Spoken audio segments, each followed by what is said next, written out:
નમસ્કાર, શક્તિફૂડ ચેનલમાં તમારું સ્વાગત કરું છું. આજે આપણે બનાવીશું મેથીના થેપલા. આ થેપલા સરસ એવા સોફ્ટ બનાવીશું અને ખાવામાં પણ ખૂબ જ ટેસ્ટી બનાવીશું. તો એના માટે ઘઉંનો ઝીણો લોટ લેવાનો છે. રોટલી માટે આપણે જે લોટ વાપરીએ છીએ તે જ લઈશું. તો મેં 2.5 વાડકી જેટલો ઘઉંનો ઝીણો લોટ લીધો છે, એને ચાળી લઈશું.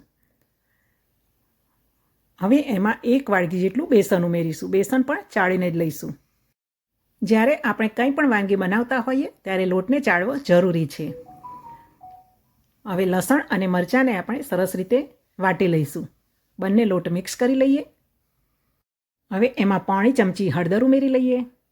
1 ચમચી ધાણા અને જીરુંનો પાવડર ઉમેરી લઈએ. 1/2 ચમચી લાલ મરચું પાવડર ઉમેરી લઈએ. 2 ચમચી સફેદ તલ ઉમેરી લઈએ. તલનો ટેસ્ટ ખૂબ જ સરસ લાગે છે. અને 1 ચમચી અજમો આ રીતે હાથમાં મસળીને ઉમેરી લઈએ, જેથી એની સરસ ફ્લેવર જળવાઈ રહેશે. હવે સ્વાદ અનુસાર એમાં મીઠું ઉમેરીશું. મેં 1.5 ચમચી જેટલું મીઠું ઉમેર્યું છે. બધા જ મસાલા આ રીતે મિક્સ કરી લઈએ. હવે એમાં મોણ માટે તેલ ઉમેરીશું. મેં 1 ચમચા જેટલું તેલ ઉમેરી લીધું છે અને બધા જ લોટમાં સરસ રીતે મોણ લાગી જાય એ રીતે મિક્સ કરી લઈએ. આ રીતે સરસ લોટ મસળી લઈશું એટલે બધા જ લોટમાં મોણ લાગી જશે.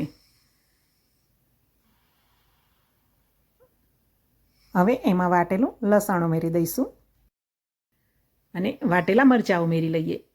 અને મેથીને મેં ધોઈને કોરી કરીને સમારી લીધી છે, તે પણ ઉમેરી લઈએ. હવે મેથી સરસ મિક્સ થઈ જાય પછી એમાં દહીં ઉમેરીશું. મેં અહીંયા 1 નાની વાડકી જેટલું દહીં ઉમેરી લીધું છે. હવે જો આપણે આમાં ગોળ ઉમેરવો હોય તો દહીંમાં જ ગોળ ઓગાળીને ઉમેરી દેવાનો હોય છે. જો આપણને ગોળનો ટેસ્ટ પસંદ હોય તો ઉમેરી શકાય, ન પસંદ હોય તો સ્કીપ પણ કરી શકાય છે. હવે થોડું થોડું પાણી ઉમેરીને સરસ પરોઠા જેવો લોટ બાંધી લેવાનો છે. લોટને આપણે ખૂબ મસળીને બાંધવાનો છે. ખૂબ મસળવાથી આપણો લોટ સરસ સોફ્ટ બંધાશે અને થેપલા પણ પોચા બનશે. દહીં ઉમેરવાથી પણ થેપલા આપણા પોચા બનશે. અને આ રીતે સરસ એવો સોફ્ટ લોટ બાંધી લઈશું, જેથી આપણા થેપલા પોચા અને ખૂબ જ ટેસ્ટી બનશે. હવે આ લોટ બાંધેલો છે એને ઢાંકીને 30 મિનિટ માટે રહેવા દઈશું. હવે 30 મિનિટ થઈ ગઈ છે, તો હવે આપણે લોટને ખોલી લઈએ અને ફરીથી એને એક વખત સરસ મસળી લેવાનો છે. જો આ રીતે સરસ એવો મસળી લઈશું. હવે સરસ મસળાઈ જાય પછી એમાંથી આપણે લુઆ બનાવવાના છે. નાનું મોટું જેવું થેપલું બનાવવું હોય એ પ્રમાણે લુઓ બનાવીશું. મેં અહીંયા મીડિયમ સાઇઝનો લુઓ બનાવી લીધો છે. હવે એમાંથી થેપલું વણવાનું છે. હવે તવીને પણ ગરમ થવા માટે મૂકી દઈશું, જેથી થેપલું વણાય ત્યાં સુધી તવી પણ સરસ રીતે ગરમ થઈ જશે. હવે લુવાને આ રીતે કોરા લોટમાં બોળીને થેપલું વણી લેવાનું છે. ઘઉંના લોટમાં કે ચોખાના લોટમાં બોળીને આ રીતે આપણે થેપલું વણી શકીએ છીએ. તો મેં અહીંયા ચોખાનો લોટ લીધો છે અને સરસ એવું આપણે થેપલું વણી લઈશું. વધારે જાડું નહીં રાખીએ અને વધારે પાતળું પણ નથી રાખવાનું. બસ આ રીતની એની જાડાઈ રાખવાની છે.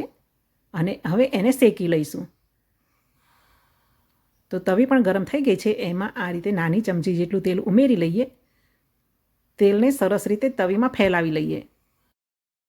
તવી સરસ ગરમ થઈ ગઈ છે. વણેલું થેપલું એમાં શેકાવા માટે મૂકી દઈએ. આ રીતે હળવા હાથે તવીમાં મૂકી દઈશું અને ગેસની ફ્લેમને મીડિયમ રાખીશું. અને થેપલાને આ રીતે ઉલટાવી પલટાવીને બંને સાઈડથી રતાસ પડતું શેકી લેવાનું છે. જો હવે આ રીતે બંને સાઈડથી થોડું થોડું શેકાઈ જાય પછી એમાં આપણે તેલ ઉમેરવાનું છે. તો હવે થેપલાની ઉપરની સાઈડે અને હવે ઉલટાવીને નીચેની સાઈડે પણ આપણે તેલ ઉમેરી લઈશું.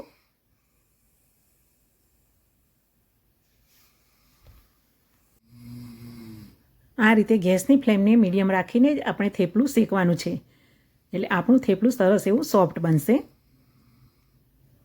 તો હવે બંને સાઈડથી થેપલું સરસ શેકાઈ ગયું છે, તો એને પણ આપણે ડીશમાં લઈ લઈએ.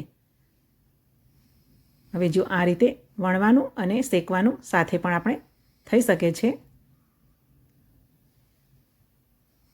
તો સરસ મજાના એવા થેપલા આપણા બનીને તૈયાર થઈ ગયા છે. હવે એને સર્વ કરીએ. ચાની સાથે આ થેપલા ખાવાની તો ખૂબ જ મજા આવે છે. લીલા મરચાં, અથાણાં અને દહીં સાથે પણ આ થેપલાને આપણે સર્વ કરી શકીએ છીએ.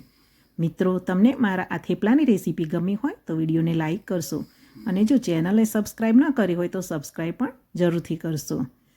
અને ગરમા ગરમ થેપલા બનાવીને થેપલા ખાવાની મજા પણ માણશો. જય શ્રી કૃષ્ણ, જય માતાજી.